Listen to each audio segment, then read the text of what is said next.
नमस्कार। कार्यक्रम सीधा कुरा जनतासँग हेर्नको निमित्त न्यूज 24 टेलिभिजन हेरेर बसिरहनुभएका सम्पूर्ण दर्शक महानुभावहरूलाई स्वागत छ। म वीरेन्द्र जैरू। वर्तमान सरकारमा दुई खाले नामका मन्त्रीहरू छन्। एक खालका गुमनाम छन्, अर्को खालका बदनाम छन्। तर मन्त्री भनेको यस्तो हुनुपर्छ भनेर उदाहरण दिन सकिने कोही पनि छैन।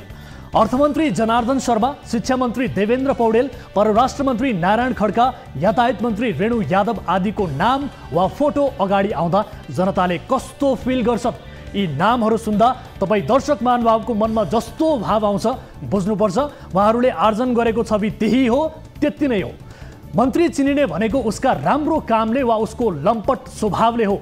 हाम्रो देशमा को मन्त्रीहरू राम्रो कामका कारण चिनिएका छन्, को लम्पट छन् थप व्याख्या गरिरहनु नपर्ला। कुनै पनि देशमा त्यहाँका जनतालाई सरकार किन चाहिन्छ? जब एकसाथ धेरै मानिसहरूलाई ठूलो समस्या आइपर्छ, त्यस्ता समस्या एक्लैको बलबुताले समाधान गर्न सकिन्न। त्यो बेला राज्य वा सरकार चाहिन्छ। सरकारसँग सबैभन्दा बढी पैसा, सबैभन्दा धेरै जनशक्ति हुन्छ। त्यही शक्तिको प्रयोग गरेर सरकारले जनतामाथिको सङ्कट हटाइदिन्छ। अब प्रश्न, पेट्रोलको मूल्य 179 र डिजेलको मूल्य 192 पुग्यो। जनता महँगीबाट आक्रान्त भए। महँगीको यो चपेटाबाट आफ्ना जनता जोगाउन शेरबहादुर देउवा सरकारले के गरिरहेको छ त? धेरैले ठान्छन् प्रधानमन्त्री देउवा स्वयंमा एक चपेटा हुन्। उनले अरू चपेटामा पर्दा के गर्न सक्छन् र? हामीले एकपटक होइन, पटक पटक 100 पटक भनेका छौँ कि पेट्रोलियम महँगो हुँदा अन्य वस्तु तथा सेवा सस्तो र गुणस्तरीय बनाउन सकिन्छ। खाडी मुलुकबाट आएको पेट्रोलियममा राहत दिन सकिएन भने नदिए भयो, तर स्वदेशकै बिजुलीमा राहत दिन सकिन्छ। जनताका छोराछोरीलाई गुणस्तरीय शिक्षा दिलाएर निजी स्कुलको आर्थिक आतङ्कबाट जोगाउन सकिन्छ। सरकारी अस्पतालमा गुणस्तरीय सस्तो सेवा दिलाएर निजी अस्पतालको लुटबाट जनता जोगाउन सकिन्छ। सुरक्षित साइकल लेन बनाइदिएर साइकल विद्युतीय साइकल प्रबन्धन गर्न सकिन्छ। फोहोरलाई कम्पोस्ट मल बनाउने, त्यो मल ठुला सहरमा कौशी खेती प्रवर्धनमा प्रयोग गरेर भान्सा सस्तो बनाउन सकिन्छ।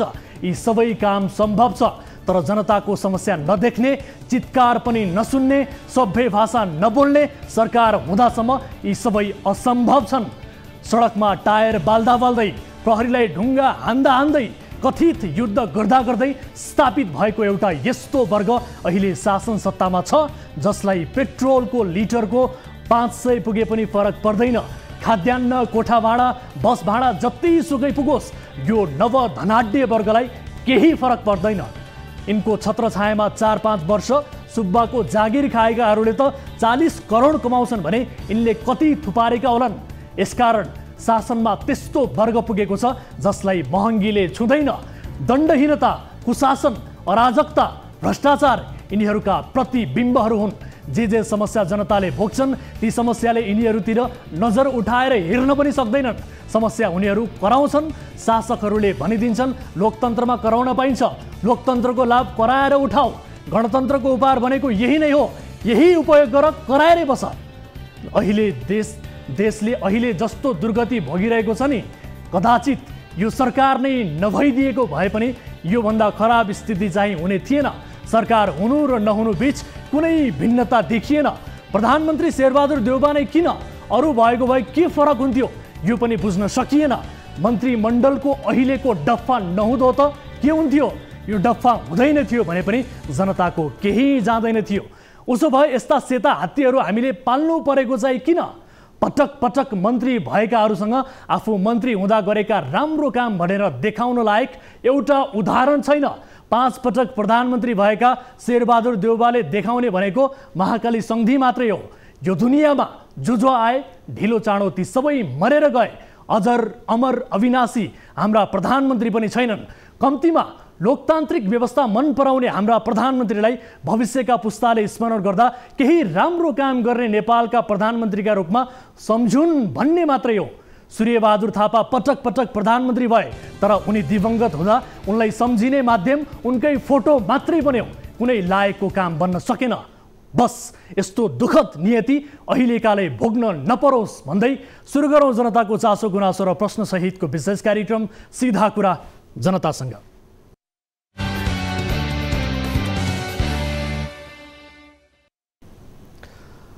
ब्रेकपछि स्वागत छ दर्शकहरू। कार्यक्रम सीधा कुरा जनतासँगमा विभिन्न विषयसहित आजको कार्यक्रममा पनि उपस्थित भएका छौँ। न्युज 24 टेलिभिजनबाट प्रत्यक्ष रूपमा प्रसारित भइरहेका छौँ। विशेष गरी आम नागरिकसँग प्रत्यक्ष सरोकार राख्ने विषयहरूलाई कार्यक्रममा समावेश गर्दै ती विषयहरूको समाधान खोज्ने, जवाबदेहिता खोज्ने क्रम निरन्तर जारी छ र आजको कार्यक्रममा एक विशेष खुलासा गर्दैछौँ।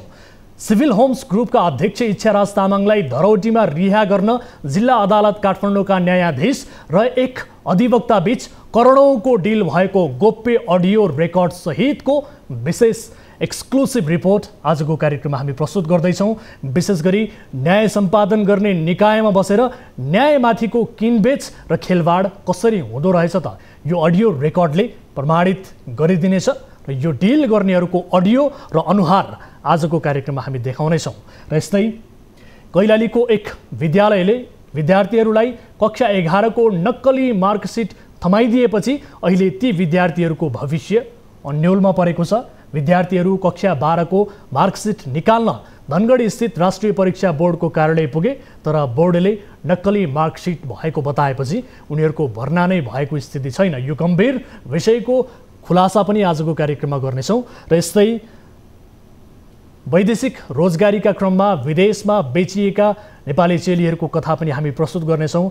विशेष गरी हाम्रो कार्यक्रमको प्राथमिकतामा पर्ने यो विषयलाई हामीले आज रिपोर्ट मार्फत प्रस्तुत गर्न गइरहेका छौँ, किनभने केही दिन अघिको कार्यक्रममा हामीलाई ओमानबाट एक नेपाली चेलीले आफू समस्यामा परेको, आफू बेचिएको, दुबई पुर्याउने भन्दै आफूलाई ओमानमा पुर्याइएको बारे खुलासा गरेकी थिइन् र उनी कार्यक्रममै रोएर हार गुहार गर्दै आफ्नो उद्धारका लागि गुहार मागिरहेकी थिइन् र ती चेलीको थप अवस्था अहिले के छ र सँगसँगै एक अर्की नेपाली चेलीको पनि विषयलाई समावेश गरेर एउटा विशेष रिपोर्ट आजको कार्यक्रममा हामी प्रस्तुत गर्न गइरहेका छौँ। र विशेष गरी आजको कार्यक्रममा प्राथमिकताका साथ हामी एउटा अडियो रेकर्डको खुलासा गर्न गइरहेका छौँ जो हामीले प्राप्त गरेका छौँ। नेपालको न्यायालयले कसरी पनि आदेश फैसला गर्छन् भन्ने एउटा ठुलो खुलासा आज हामी गर्दैछौँ। काठमाडौँ जिल्ला अदालतका न्यायाधीश राजकुमार कोइराला र अधिवक्ता रुद्रप्रसाद पोखरेल बीच इच्छाराज तामाङलाई 10 करोड धरौटीमा रिहा गर्ने विषयमा भएको एउटा असफल डिलको 10 मिनट लामो अडियो रेकर्ड हामीले फेला पारेका छौँ। यो अडियोले न्यायालयभित्र धेरै विकृति भण्डाफोर गर्ने अपेक्षा हामीले लिएका छौँ। विश्वासिलो स्रोतले हामीलाई उपलब्ध गराएको अडियो रेकर्डमा इच्छाराज तामाङलाई 10 करोड धरौटीमा रिहा गर्ने डिल हुन्छ। त्यो दिनको चिया खाने समयसम्ममा मुख्य न्यायाधीश र प्रधान न्यायाधीशबाट सङ्केत आउने बताइन्छ। यो काम बापत 2 करोड प्राप्त हुने बिचौलियाले बताउँछन्, तर डिल सफल भएको देखिएन, किनभने इच्छाराज तामाङ धरौटीमा छुट्दैनन्। डिल सफल नभए पनि यो तहको विकृतिबाट न्याय खोज्नेहरू अत्तालिनु पर्ने अवस्था देखिन्छ। अडियो 10 मिनट लामो छ। अडियोमा भएका मूलभूत कुराहरू अबको रिपोर्टमा देखाउँदैछौँ। त्यसपछि पुरै 10 मिनटसम्म भएको संवाद तपाईँ दर्शक महानुभावहरू समक्ष राख्नेछौँ। यो अडियो सुन्नका लागि हामीले न्यायालय सम्बद्ध विशिष्ट अधिकारीहरूलाई पनि आग्रह गरेका छौँ। 10 मिनटको अडियो सुनिसकेपछि केही पदाधिकारीहरूसँग कुराकानी गर्ने प्रयास गर्नेछौँ। सबैभन्दा पहिले यो एक्सक्लुसिभ रिपोर्ट हेर्नुहोस्।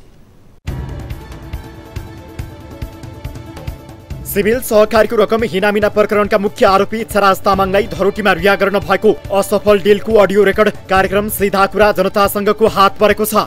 2000 भन्दा बढी निक्षेपकर्ताको 8 अर्ब भन्दा बढी रकम ठगेर प्रहरी हिरासतमा रहेका बेला तामाङलाई धरौटीमा रिहा गराउन काठमाडौँ जिल्ला अदालतका न्यायाधीश राजकुमार कोइराला र तामाङको पक्षमा बहस गरिरहेका वकिल रुद्रप्रसाद पोखरेल बीच एउटा खतरनाक डिल भएको थियो। 10 करोड रुपियाँ धरौटी लिएर तामाङलाई रिहा गर्ने योजना बनाइएको थियो। वकिल पोखरेल र न्यायाधीश राजकुमार कोइराला बीच भएको यो गोप्य संवादमा 10 करोड रुपियाँ धरौटी मागेर तामाङलाई रिहा गर्ने र यो काम गरे बापत 2 करोड रुपियाँ लिने डिल अडियो रेकर्डमा सुनिएको छ। अधिवक्ता र न्यायाधीश बीच भएको संवादमा न्यायाधीश कोइरालाले तामाङलाई धरौटीमा छाड्ने आँट गर्न सक्दैनन्। उनी केही डराएको जस्तो सुनिन्छ। त्यसले आफ्नो जागिर जान सक्ने शंका पनि उनले गरेका छन्। तर न्यायाधीश कोइरालालाई अधिवक्ता पोखरेलले सबै चाँजो पाँजो आफूले मिलाउने भन्दै उक्साउँछन्। अधिवक्ता र न्यायाधीश बीच करिब 10 मिनेट कुरा भएको छ। कुराकानीका क्रममा पोखरेलले प्रधान न्यायाधीश सोलेन्द्र शमशेर राणालाई समेत जिल्लाका मुख्य न्यायाधीश राजकुमार खतिवडालाई भन्न लगाउने वाचा गरेको सुनिन्छ। अडियोमा राजकुमार खतिवडाको नाम उल्लेख छैन, तर जिल्लाका 1 नम्बर भन्नाले मुख्य न्यायाधीश राजकुमार खतिवडा हुन् भन्ने बुझ्न गाह्रो छैन। यो गोप्य अडियोको पुरै 10 मिनेट नै आज हामी प्रसारण गर्दैछौँ। त्यसअघि यो सुनौ छोटो अंश। तपाईलाई त इमानदार वकिल राम्रो वकिल भनेको थियो, तामाङका पक्षमा त्यस्तो बहस गर्नुभयो त मैले भन्दै आएको थिएँ। अनि मैले हो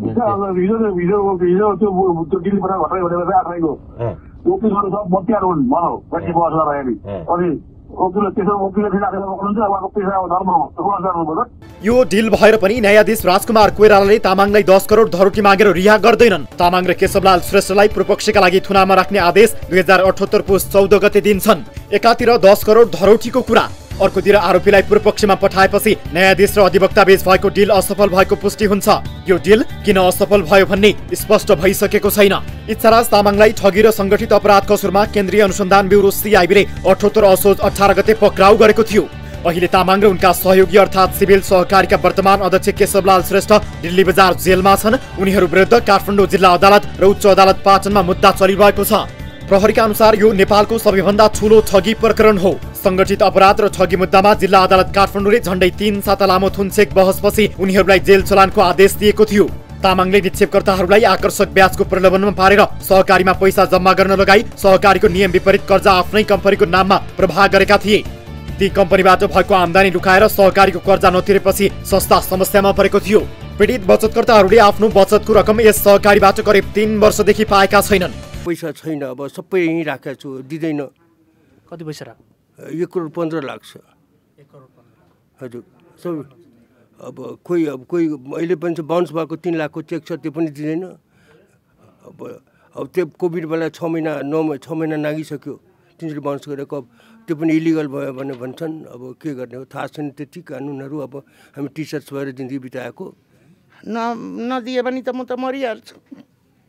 म कसरी बच्चाहरूलाई पाल्ने? आफ्नो 3 जना बच्चा छ। अर्को छोराको पनि पैसा छ, यहाँ 7 करोड रुपियाँ राखेको छ उसले। यति धेरै रकम सहकारीबाट अपचलन गरेर लगेपछि तामाङले सो रकम आफ्नै श्रीमती र 2 छोरीहरू केशवलाल श्रेष्ठ र उनले भनेको मान्ने मान्छेको नाममा राखेको बताइन्छ। उनले खोलेको 22 वटा निजी कम्पनीमा पनि रकम लगानी गरेका छन्। केही रकम बेलारुस पुर्याएको पनि बताइन्छ। तामाङले करिब 1 अर्ब पर्ने सिभिल सहकारीको काठमाडौँको सोल्टीमोड स्थित भवन पनि गैर कानुनी रूपले आफ्नो निजी कम्पनीमा नामसारी गरेर लगेको त्यहाँका पूर्व कर्मचारीहरूले लिखित रूपमा बताएका छन्।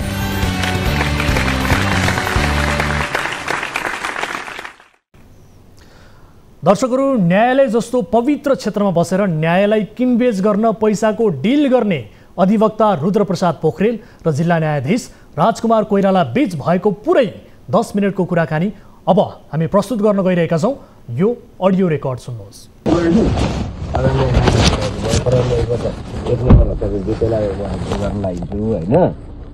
अब यो प्रधान न्यायाधीशबाट 1 नम्बरलाई पनि खबर गर्न लागिन्छु, हजुरलाई पनि खबर गर्न लागिन्छु।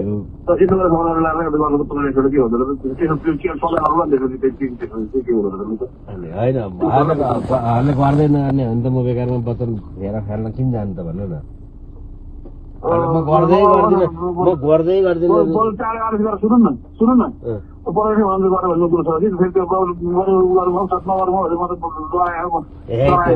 तपाईँ डराउनु पर्दैन, किन गएर आयो भने अब यस्तो अवसर तपाईँलाई कहिले आउँछ। अनि किन अरू मान्छेमा चाहिँ कत्रो गरेर बसेका छन् तपाईँले यो हो कि हुँदैन तर के भने अब त्यो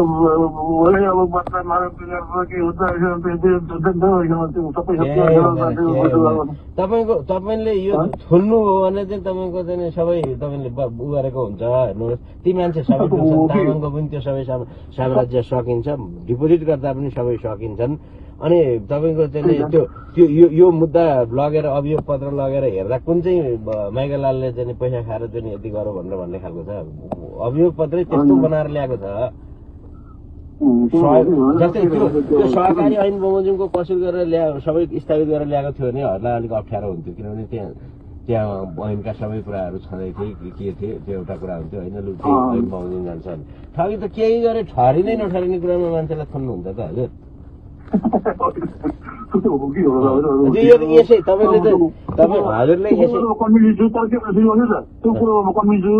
कुरो के भनेदेखि त्यो अब त्यो टिचरहरूको कुरो हिजो सुन्नुभएको भनेदेखि त मेरो पैसाको सुन्नै पर्छ छोडेपछि बास्ता गर्छौँ के गर्छौँ भन्दा यस्तो के त्यो मध्येका केही मान्छे मेरा घरमै पनि आइसके केही मान्छे अफिसमा पनि आइसके तँलाई चाहिँ हामी ठिक गर्छौँ भन्ने पनि भनिसके अब असै गर्नेलाई पनि अब नभन्ने हुन्न त्यो जस्तै रामप्रसाद श्रेष्ठ भन्ने मेरो क्लाइन्टै रहेछन् त्यसको 10 करोड कि 12 करोड रहेछ रिसाउँदै आएको थियो तपाईँलाई त इमान्दार वकिल राम्रो वकिल भनेको थियो तामाङका पक्षमा त्यस्तो बहस गर्नुभयो तपाईँले भन्दै आएको थियो अनि मैले हो वकिलहरू सब बत्तियार हुन् भनौँ कति बहस गर्दाखेरि अनि वकिल त्यसो वकिलले फेरि आफूलाई पक्राउनुहुन्छ उहाँको पेसा धर्म हो बहस गर्नुभयो त्यस्तो कुरा त हुँदैन नि भन्नु भने होइन त्यस्तो भन्छ त्यो मान्छे त्यहाँ भन्छन् के भन्छन् यो यस्तो हो के अब मैले त सुरुदेखि नै हर्ला भनेको सुरुमै हर्ले भन्दा नि पहिला अहिले केही धारणा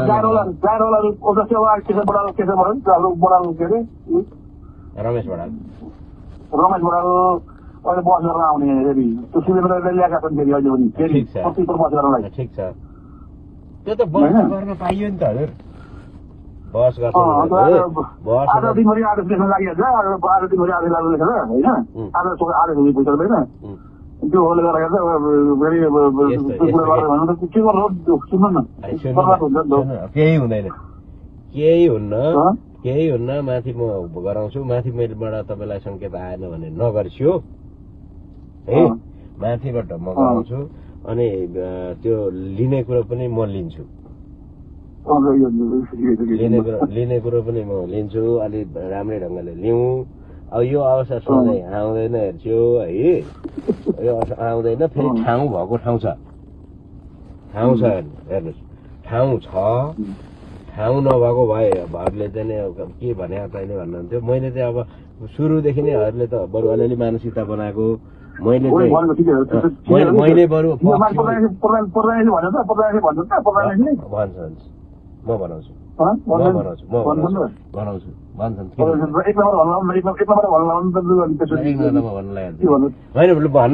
भन्न लगाएँ मैले ल अब बाँकी कुरा गर्नु न तपाईँ भन्न लगाएँ कुरा आउँछ ल आज चिया समयमा तपाईँलाई जाने उनले सङ्केत गर्छु हेर्नु अनि मैले त्यति गरिसकेपछि हरूले नै टाइम लाग्यो भने आज तिमीले लागेको आज हुँदैन भोलि हुन्छ भन्दा बुझाएको केही कुरो छैन होइन यसो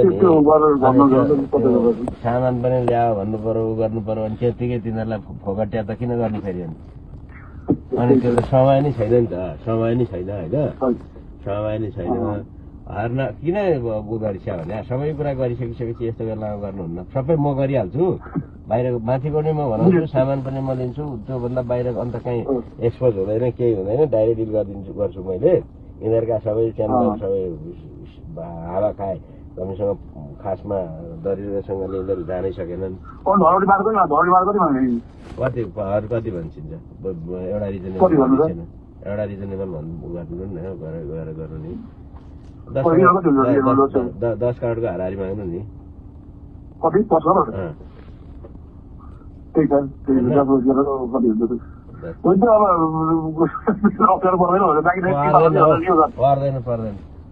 पर्दैन राम्रो अब यो सधैँ यस्तो आउँदैन अरू बेला गर्ने यस्ता बेलामा एक दुईवटा सिद्धान्त छान्ने गर्ने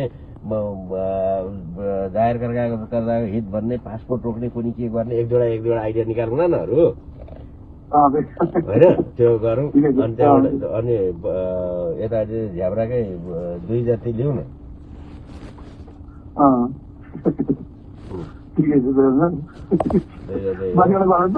माथिबाट तपाईँ राजनाथ सर अहिले गएर मैले नमस्ते गरेर मेरो यति काम चाहिँ तैँले गर्नुपर्छ भन्दा नि गरेन भने त यो जतिको खुदगार्स को हुन्छ त नि पैसाको खाएर चाहिँ लालकाजीको बारेमा अहिलेदेखि यत्रो गरिरहेको छ होइन उनीहरू पनि त गर्ने हुन् नि होइन अनि अब मैले चाहिँ यो हो मेरो यो कारणले तैँले गर्नुपर्छ भन्नुभन्दा फोन गर्दैन त तपाईँ किन गर्दैन फेरि गर्न नहुने चिज भयो हुने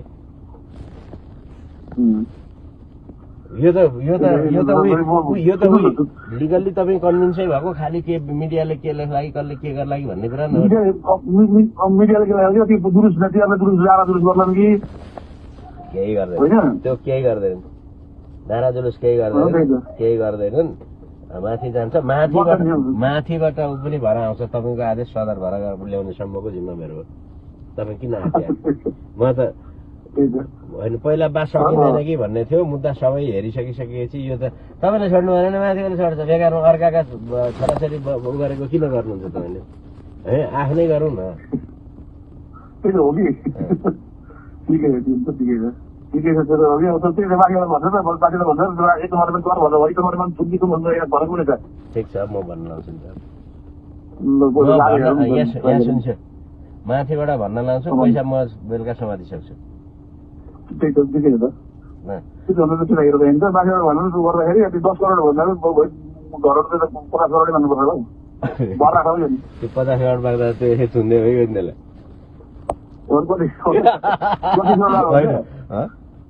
10 करोड हुन्छ 10 करोडले हुन्छ त भनेको 10 करोडले भइहाल्छ नि 10 करोड भनेको सानो पैसा मलाई सुन्नु न त्यो ठिकै छ कि तर त्यो भने पछि जागिर खाइदिनु बनाएर भन्दा डर लाग्ने हो कसरी खाँदैन जागिर यो अनि उच्चलमा लगेर उच्चमा सरकारी जान्छ सदर गरेर ल्याउने मेरो काम हो अनि त्यस पछाडि कसरी जागिर खान्छ भने सदर भएन सदर के हुन्छ ल्याउनु पनि सक्छ नि मान्छे जुलुस गरेर पत्रिकामा आयो क्या गर्नु लगेर हौ कस्तो कुरा गर्छ होला यो पत्रिकामा आउँदा आएकै आधारमा गर्ने हो भने त हजुरहरू जस्तो मान्छे न्यायाधीशहरू के काम लाग्यो यो त यो पत्रिकामा आउने र यो उ गर्ने हो भने त तपाईँले यसै तारिखमा छोड्नुपर्ने मान्छे छ इस्युको आधारमा साह्रै खुट्टा कमाउनुमा टेक्दैन खुट्टा भन्नुहुन्छ नि त नगरौँ कुरा होइन माथिबाट पुरा आउँदा पत्र पत्रिकामा आएर सबै छल्ला बेल्ला भएर के हो त्यसो भने किन त्यो बेकारमा गोला तान्ने त त्यो अर्का कहाँ परेको हुन्थ्यो यत्रो चाहिँ यो 1.5 महिनासम्मको टेन्सन बेकारमा घरको किन उ गरिराखेको त अब ठाउँ नभएको भए एउटा कुरा हुन्थ्यो कि मान्छेको त तिनीहरूका पक्षमा पनि 2-4 कुरा लेखौँला न यो गर्ने पासपोर्ट गर्ने विदेश जान नपाउने होइन उसमा बस्नुपर्ने भन्ने के हुन्छन् 1-2वटा अब त्यो हात मलाई के थाहा हुन्छ र हरूलाई त्यो सबै आइडिया सबै छ नि जुन अनि विदेशी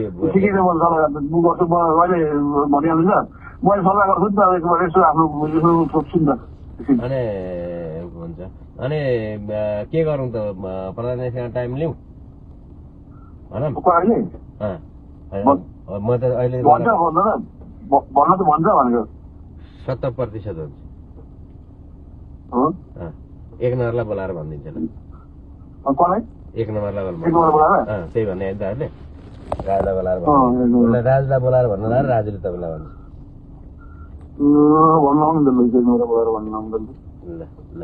ल मैले सुरु गरेँ त्यहाँबाट आएपछि पछाडि हट्न पाइसिन्न फेरि अनि यो अरूसँग धेरैसँग कुरा नगरिसक्यो फेरि तपाईँ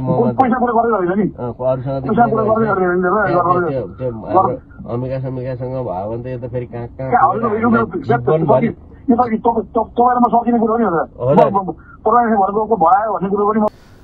दर्शक महानुभावहरू यो 10 मिनेटको अडियो रेकर्ड जुन हामीलाई प्राप्त भएको छ यो जस्ताको त्यस्तै हामीले यहाँहरु समक्ष प्रस्तुत गरेका छौं। अब यसै विषयमा थप कुराकानी गर्नका लागि हामी यति बेला टेलिफोन सम्पर्क मार्फत जोड्ने प्रयास गरिरहेका छौं। विशेष गरी नेपाल बार एसोसिएसनका अध्यक्ष गोपाल कृष्ण घिमिरेलाई टेलिफोन सम्पर्क मार्फत जोड्ने प्रयास गरिरहेका छौं र हामीले यही अडियोसँग सम्बन्धित रहेका व्यक्तिहरू जिल्ला अदालत काठमाडौँका न्यायाधीश राजकुमार कोइरालालाई टेलिफोन सम्पर्क गरेका थियौं र यसबारे बताएका पनि थियौं, तर उहाँले आफूले बोल्ने इच्छा प्रकट गर्नु भएको छैन यसबारेमा र यसैसँग सम्बन्धित रहेर हामी नेपाल बार एसोसिएसनका अध्यक्षसँग कुराकानी गर्ने प्रयास गरिरहेका छौं।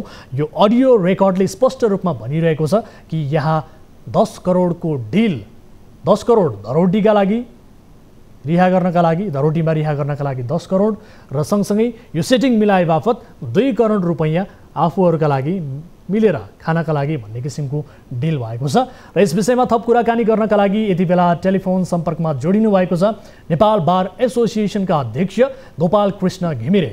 अध्यक्ष, यहाँलाई स्वागत छ कार्यक्रम सीधा कुरा जनतासँगमा। हजुर, धन्यवाद। हजुर, अब हामीसँग भएको अडियो रेकर्ड, सामग्री, रिपोर्ट जस्ताको त्यस्तै केही नलुगाइकन प्रस्तुत गरेका छौँ, सार्वजनिक गरेका छौँ। अब तपाईँले कतिको यसलाई स्पष्ट रूपमा सुन्न सक्नुभयो त्यो मलाई थाहा छैन, यद्यपि हामी युट्युबमा पनि टेक्स्टसहित राख्नेछौँ। यो अडियोप्रति तपाईँको प्रतिक्रिया चाहिँ के छ? सबैभन्दा पहिले यो ज्यादै गम्भीर विषय हो, जुन रिपोर्ट यहाँले देखाउनु भएको छ त्यो ज्यादै गम्भीर रिपोर्ट सुनेको छु। अब हालाकि तपाईँको टेलिभिजनबाट कतिपय कुराहरू प्रष्ट रूपमा आएको छैन, तर पनि के छ भने न्यायाधीश र एकजना अधिवक्ताको बिचमा यदि यो कुरा भएको छ भने यो ज्यादै गम्भीर विषय हो। हामीले नेपाल बार एसोसिएसनको निर्वाचनमा चुनाव लड्दै गर्दाखेरि उठाएको विषय पनि यही हो कि हामी न्यायपालिकामा भएका विकृति विसङ्गतिलाई अन्त्य गर्नेछौँ भनेर हामीले भन्यौँ। हामी त्यही विषयमा कमिटेड छौँ। यो विकृति विसङ्गति र बिचौलिया जसले न्यायको खरिद बिक्री गर्दछन् भन्ने विषय हामीले भनेका छौँ। अब आज मैले प्रारम्भिक रूपमा यो रिपोर्ट हेर्ने बित्तिकै कुनै नजताइकन या यो विषयमा थप जानकारी नलिकन यसलाई राम्रोसँग नअध्ययन गरिकन केही कुरा बोल्नु हुँदैन। तर अहिले म के भन्दछु भने जोसुकै होस्, यो नेपाल बार एसोसिएसनको अभियान नै हो।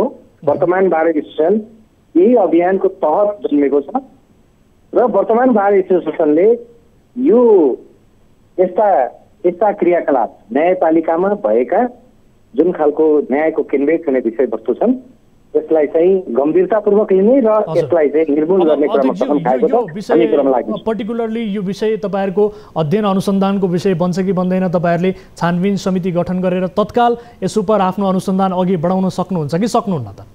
म आफ्नो कार्य समितिका जिम्मेवार पदाधिकारीहरूसँग यो विषयमा तुरुन्तै कुरा गर्छु। यो गम्भीर विषय हो।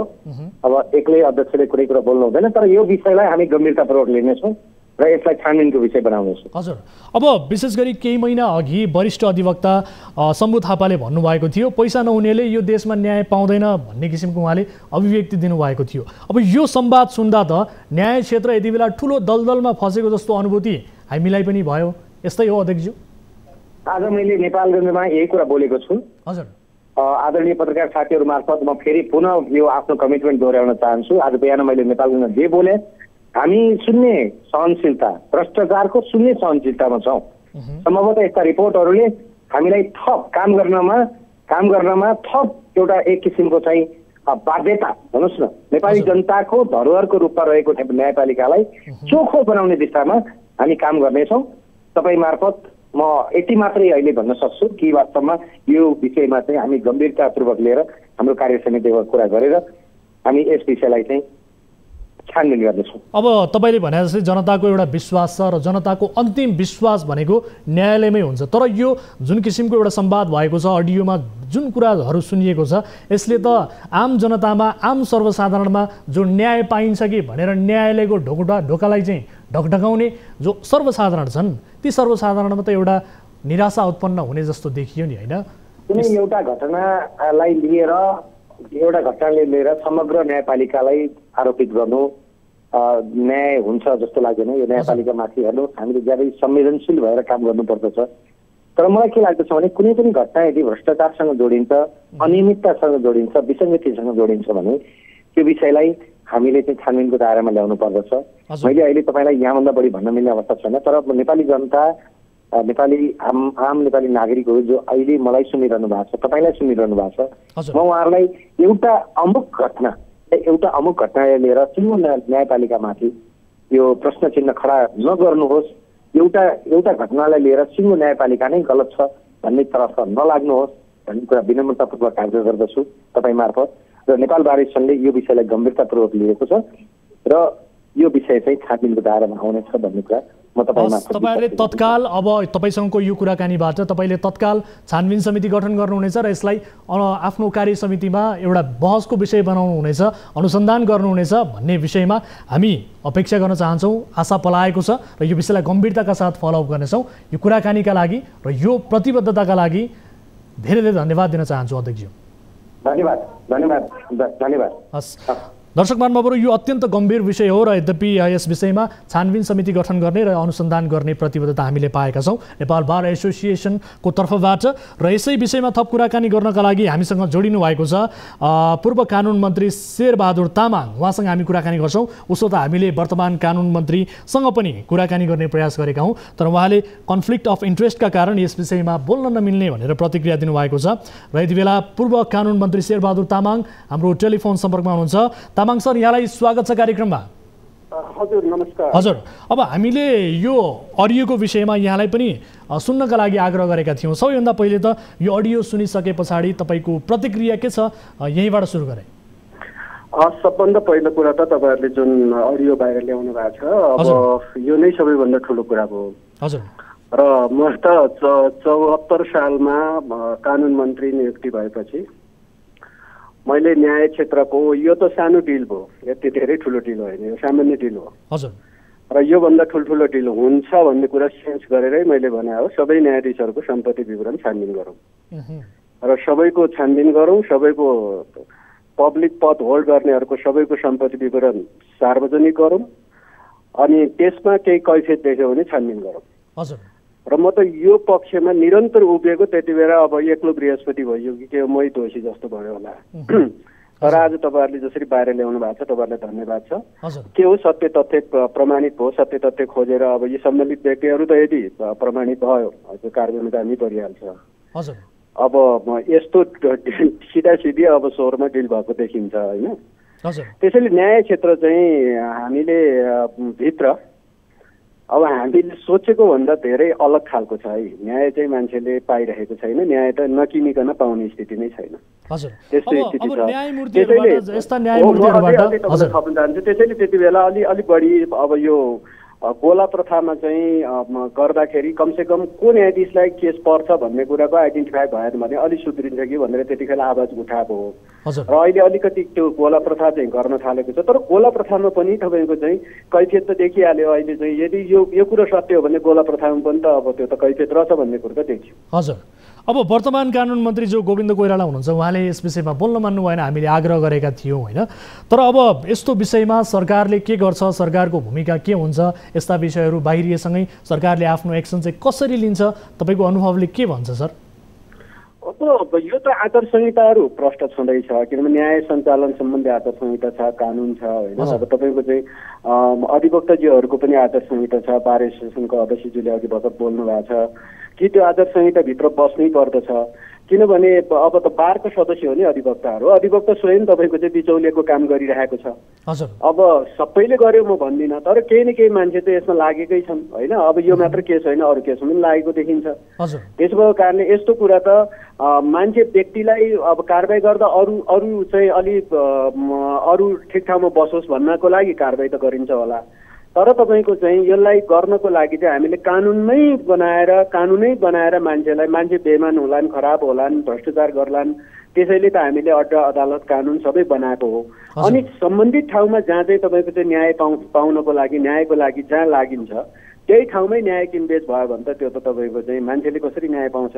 त्यस भएको कारणले यो चाहिँ एकदमै कडाइका साथ थप कानुनहरू एकदमै, यो त म फेरि पनि तपाईँको टिभी मार्फत अब भन्न चाहन्छु, आम नागरिकले पनि बरु अब आवाज उठाउनुहोस् कि अब सबै पब्लिक पद होल्ड गर्ने, सार्वजनिक पद धारण गर्ने व्यक्तिहरूको, न्यायाधीशदेखि लिएर मन्त्रीदेखि लिएर अहिले मन्त्रीमण्डलको सदस्यहरूको, अहिलेको सदस्यहरूको सम्पत्ति विवरण सार्वजनिक गरेका छैन। योभन्दा अगाडि गर्ने चलन थियो। अब यो भनेकै तपाईँको त भ्रष्टाचारको लागि हो। त्यसो भएको हुनाले सम्पत्ति त छानबिन गर्नै पर्छ र त्यो सार्वजनिक गर्ने कानुन बनाउनै पर्छ। यति भएन भने तपाईँको यस्ता खालको डिलिङहरू त कति हुनेछ। त्यसैले न्याय चाहिँ वास्तवमा न्याय जहाँबाट न्याय पाइन्छ त्यहीँ चाहिँ यस्तो डिलिङ हुन थाल्यो भने यो त एकदमै मुलुकमा न्याय चाहिँ अब हामीले पाउँदैन। हस् तामाङ सर, यो छोटो कुराकानीका लागि म यहाँलाई धन्यवाद दिन चाहन्छु। जोडिनु भयो, आफ्नो विचार राख्नुभयो, धेरै धेरै धन्यवाद। हजुर धन्यवाद। दर्शक महानुभावहरू यसै विषयमा थप कुराकानी गर्नका लागि यो विषयलाई महत्त्वका साथ आज हामीले उजागर गरिरहेका छौँ कार्यक्रममा प्राथमिकताका साथ, किनभने न्यायालय जस्तो पवित्र क्षेत्रमाथिको एउटा यो विकृति हो जसलाई हामीले उदाङ्गो बनाएका छौँ। यसै विषयमा थप कुराकानी गर्नका लागि हाम्रो टेलिफोन सम्पर्कमा हुनुहुन्छ विशेष अदालतका पूर्व न्यायाधीश गौरी बहादुर कार्की। श्रीमान, स्वागत छ यहाँलाई कार्यक्रममा। धन्यवाद। हजुर, अब भर्खरै दुई न्यायमूर्तिहरूले गरेको डिलबारेको रिपोर्ट अडियो रेकर्ड हामीले प्रसारण गऱ्यौँ होइन। अब यस्ता न्यायमूर्तिहरूबाट जनताले कसरी आशा गर्ने? न्याय क्षेत्रमा चाहिँ यति ठुला ठुला डिल चाहिँ हुँदा रहेछन् भनेपछि आम सर्वसाधारणले कसरी न्याय पाउने, न्यायालय क्षेत्रमाथि कसरी विश्वास गर्ने? यो त बडो गम्भीर विषय भयो नि होइन? हजुर, एकदम गम्भीर विषय हो यो त। के भने न्यायपालिकामा त जस्तो अघि शेरबहादुरजीले नि भन्नुभयो न्यायाधीशको विषयमा होइन, उहाँले त राम्रोसँग गर्न खोजेको तर बिचमा उहाँले एउटा केसले गरेर पदबाट हट्नु पर्यो, त्यो छुट्टै कुरा हो। न्याय क्षेत्रमा विकृति विसङ्गति छ भन्ने कुरो त मैले त पहिलेदेखि नै भन्दै आएको हेर्नुहोस् होइन। त्यो भन्दाखेरि मलाई नै समेत हाम्रो अब पहिलेका प्रधान न्यायाधीश उनीहरूले मलाई नै आक्षेप लगाएर मलाई नै कारवाही गर्नसम्म स्थितिमा पुगेका थिए। त्यस कारणले अब न्याय क्षेत्रमा नि सबका सब चोर बदमास भन्ने होइन, तर अब यहाँ देखिहाल्यो अब वकिलहरूले नै त्यो बिचौलिया भएर डिल गरेको र वकिलहरू पनि हामी भन्दैछन् कि वरिष्ठ वकिलहरू पनि हामीले घुस खुवाएका छौँ खुवाउँछौँ भनेर। त अब किन खाने खुवाउने कुरो त चलिरहेछ कि अब शुद्ध न्यायाधीशलाई कसैले खुवाएर खाँदैनन् होइन। अन्ततिर चाहिँ नि अब न्यायाधीश पनि खोज्ने मुद्दाको पछि पनि कसरी जित्न पाए हुन्थ्यो, पैसा खर्च गरेर जित्न पाए हुन्थ्यो भन्ने त्यो रूपमा चलिरहेको छ। र यो सुधार गर्नलाई चाहिँ बहुत गाह्रो छ। हेर्नु सबैमा कटिबद्धता हुनुपर्छ। र हाम्रो अब के भने जस्तो अब यहाँ प्रधान न्यायाधीशलाई भन्न लाउँछु भनेर भन्यो नि, यस्तो कि कतिपय ठाउँमा प्रधान न्यायाधीशले नि भनिदिन्छन् हेर्नुहोस्, प्रधान न्यायाधीशले नि हेरिदिनु विचार गरिदिनु विचार दुःख पाएको छ भनेर यताउति गरेर भनिदिने, आफूले पनि खाने गर्छन् नगर्ने होइन।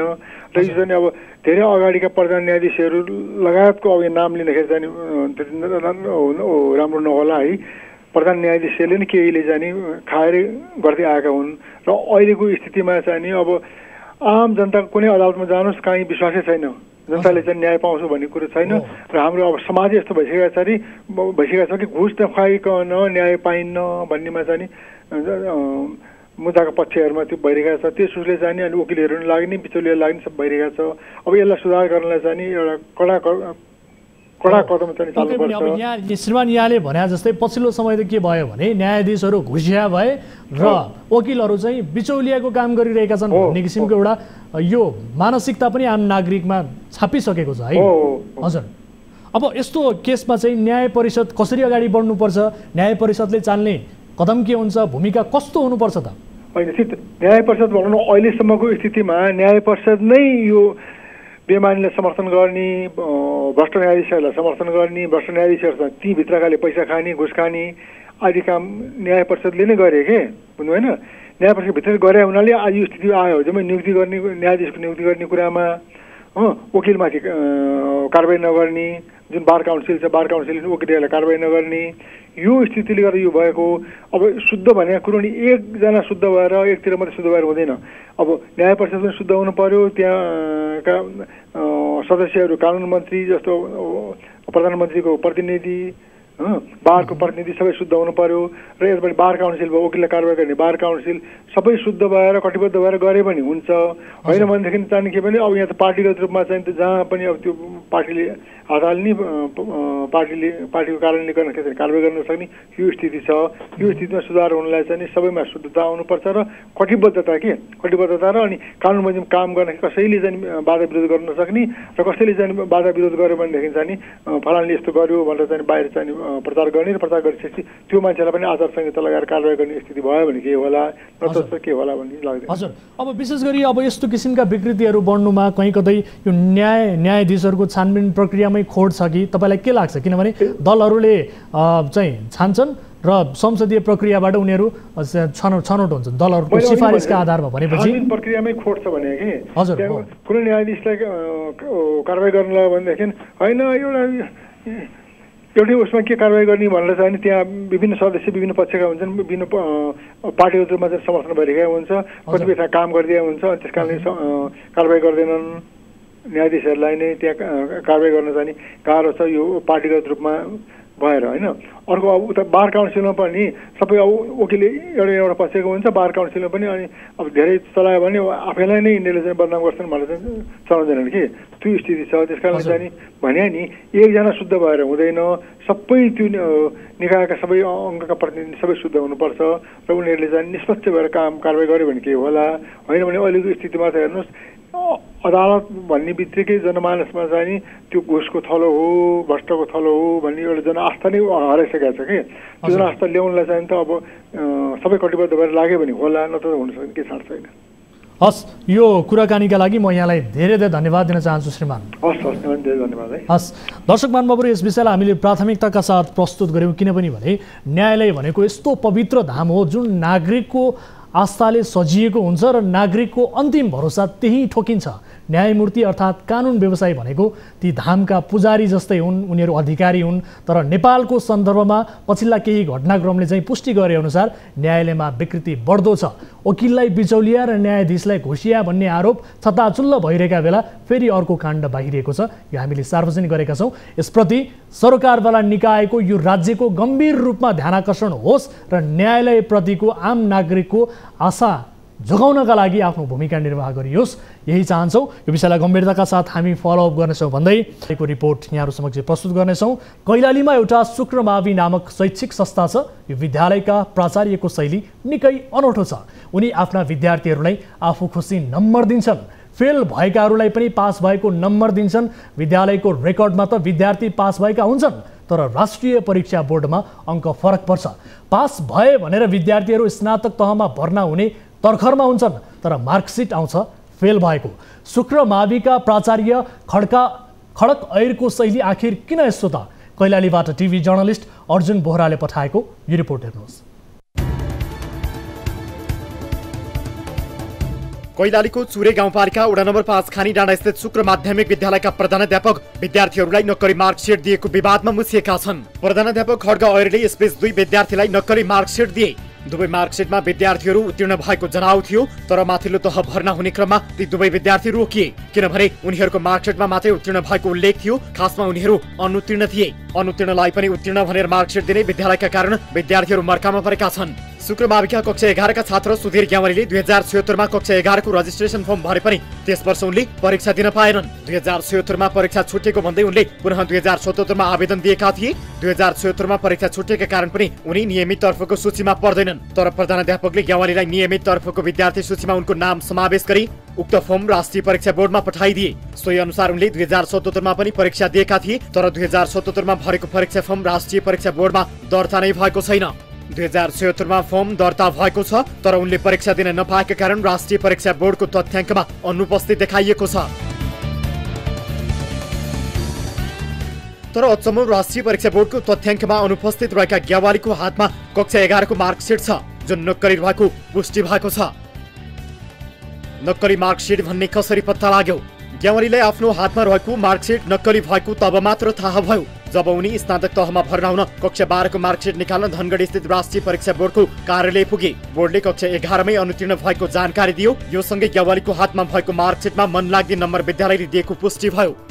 प्रिन्सिपलले रेगुलरमा फर्म भराएर स्कुलमै 77 सालमा स्कुलमा इक्जाम लिएर स्कुलबाट मार्कसिट दिनुभयो। अब मैले त्यसपछि 12 को पनि इक्जाम दिएँ, 12 को पनि मार्कसिट आयो। 12 को मार्कसिटमा दुईटा प्र्याक्टिकल नम्बर जोडिएर नआएको हुँदा 2 महिनासम्म धाएर मैले त्यो प्र्याक्टिकल नम्बर परीक्षा बोर्डमा गएर यताउता गरेर भयो। त्यसपछि ट्रान्सक्रिप्टको लागि एप्लाई गर्छु भन्दा परीक्षा बोर्डमा मेरो मार्कसिट चढेको छैन। मेरो 76 सालको रजिस्ट्रेसन 77 सालमा पार्सलमा इक्जाम हुनुपर्ने रेगुलरमा इक्जाम लिएर स्कुलले मलाई मार्कसिट दियो, 11 को मार्कसिट, जुन कि अब कामै नलाग्ने।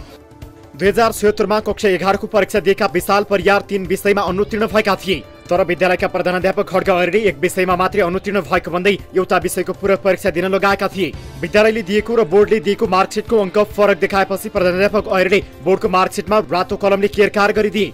बोर्ड भन्दा विद्यालयले दिएको अङ्क त्रुटिपूर्ण छ। विद्यालयका प्रहरीले त बोर्डले दिएको मार्कसिटमै केरमेट गरिसकेका छन्। अरू नै कसैको कमजोरीको शिकार चाहिँ विद्यार्थीहरू भएका छन्। 3वटा विषयको मैले फर्म भर्दै सरले, हाम्रो स्कुलको यही स्कुलको प्रधानाध्यापक सरले मलाई तिम्रो केही छैन बाबु, 2वटा विषयको तिमीलाई 2वटा विषय लागेको होइन, तिमीलाई मेजर इङ्ग्लिस मात्र लागेको हो, 2वटा विषय आफैले आफ्नो हातले जेल पेनले आफैले केरेर दुईटा विषयमा काटेर मलाई एउटै विषय मात्र तिमीले एउटै विषय मात्र दिनु पर्यो मेजर इङ्ग्लिसको के अरे कम्पाउन्ड इक्जाम दिनु पर्यो भनेर मलाई गर्न लगाइयो होइन। यस विषयमा विद्यालयका प्रधानाध्यापक खड्ग ऐरसँग बुझ्न खोज्दा उनले विद्यालय प्रवेश गर्न समेत दिएनन्। हामीले प्रधानाध्यापक ऐरलाई प्रतिक्रिया दिन पटक पटक आग्रह गरे पनि उनले क्यामेरामा बोल्नै मानेनन्।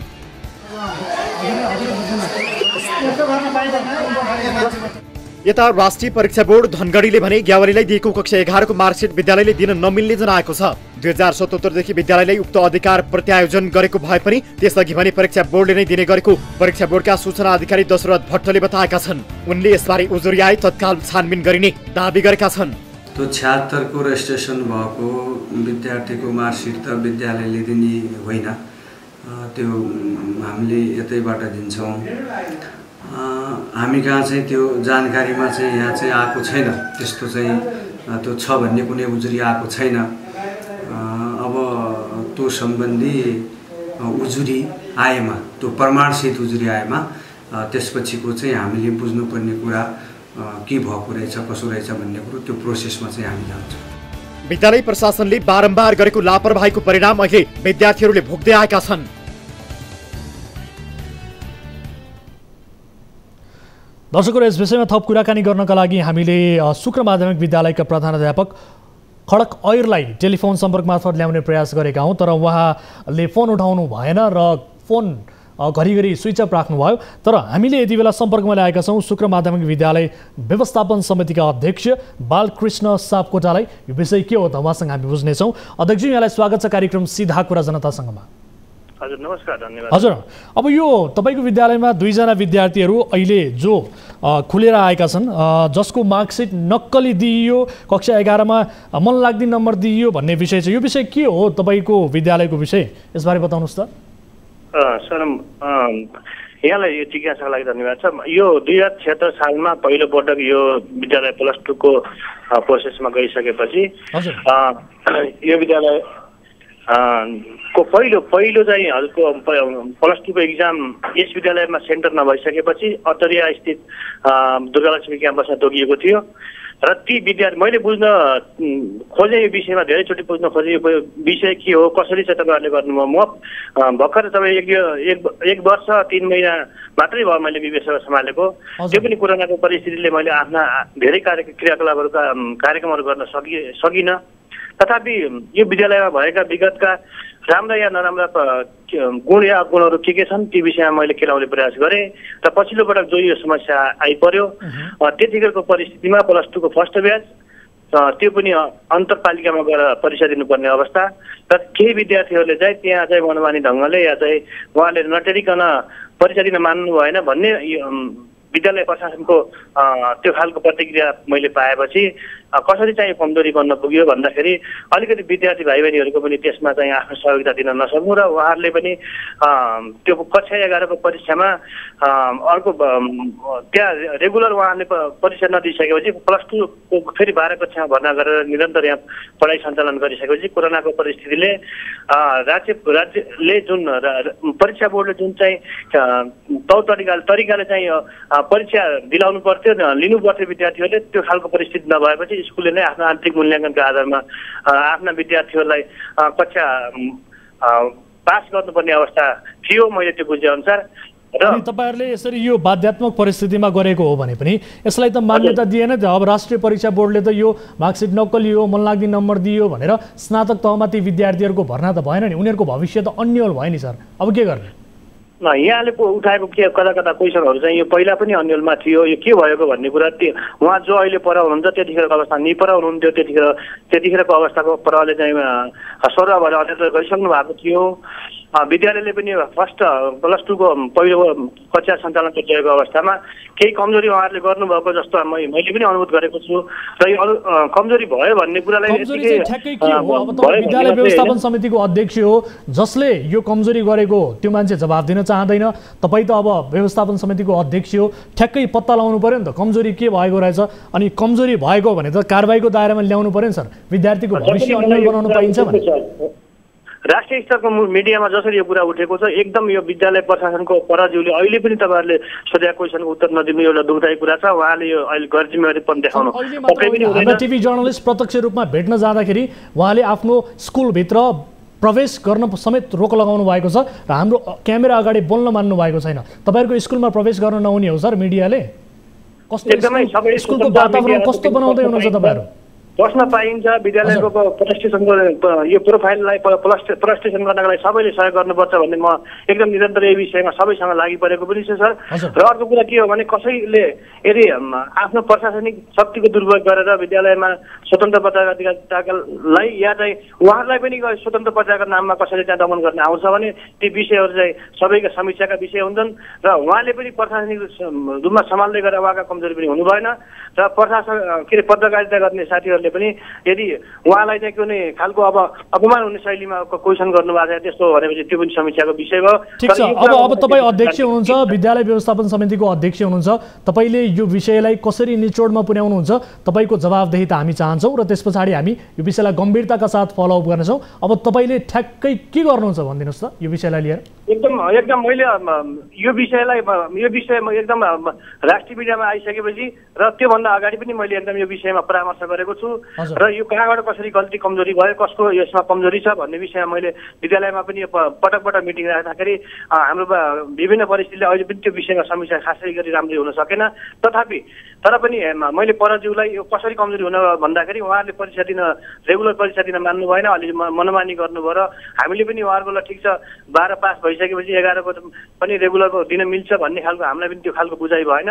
हामीले पनि त्यसमा अनभिज्ञ भएपछि उनले चाहिँ भनौँ न मनमानी उनले भरे, तर अहिले चाहिँ परीक्षा नियन्त्रणले यो कुरा नमान्दाखेरि हामी पनि यो कुरामा ज्ञात भयौँ। त्यसमा हामीले जानी गल्ती गरेका होइनौँ भन्ने उहाँको पनि छ।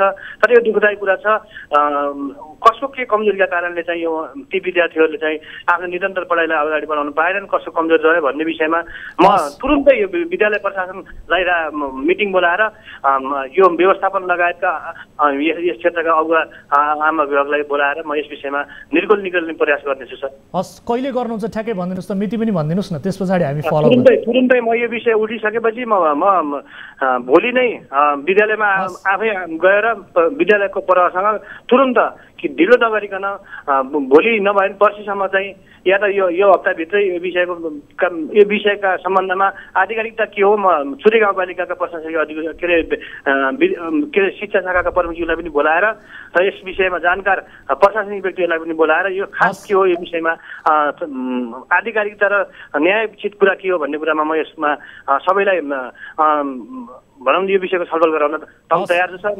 जतिखेर पनि म तयार छु, भोलिदेखि म यो काम सुरु गर्छु। हस्, यो प्रतिबद्धताका लागि धन्यवाद। यो विषयलाई गम्भीरताका साथ फलोअप गर्नेछौँ। समय र यो कुराकानीका लागि पनि म तपाईँलाई धन्यवाद दिन चाहन्छु। दर्शक महानुभावहरू, यसरी विद्यार्थीहरूको भविष्यमाथि एउटा खेलवाड गर्ने किसिमको स्थिति सिर्जना भएको छ। कमजोरी कसको हो यसको फ्याक्ट चेक हुनुपर्छ र कमजोरी गर्ने निकायलाई कारबाहीको दायरामा ल्याउनुपर्छ र यसको निचोड निकालिनुपर्छ भन्ने उद्देश्यले यो रिपोर्ट प्रस्तुत गऱ्यौँ। आजलाई यिनै विषयहरू प्रस्तुत गर्दै कार्यक्रमको निर्धारित समय सकिएको छ। अन्य थप विषयहरू कार्यक्रममा समावेश थिए, तर यी विषयहरूलाई आगामी श्रृङ्खलामा प्रस्तुत गर्दै जानेछौँ, यी विषयहरूको समाधान पनि खोज्दै जानेछौँ भन्दै कुनै पनि समस्या पर्नु भएको छ भने हाम्रो टोल फ्री नम्बर 1660112424, यसै गरी एनसेल नम्बर 9801572424 र एनटिसी अर्थात् भाइबर नम्बर 9884 011 037 मा 24 घण्टा हाम्रो 24 हेल्प डेस्कमा तपाईँले कल गर्न सक्नुहुनेछ। आफ्ना समस्याहरू, आफ्ना जिज्ञासाहरू, आफूमा परेका कुनै पनि पीडाहरूबारे बताउन सक्नुहुनेछ भन्दै आजका लागि कार्यक्रम सीधा कुरा जनतासँगबाट म वीरेन्द्र जैरू बिदा हुन्छु। नमस्कार।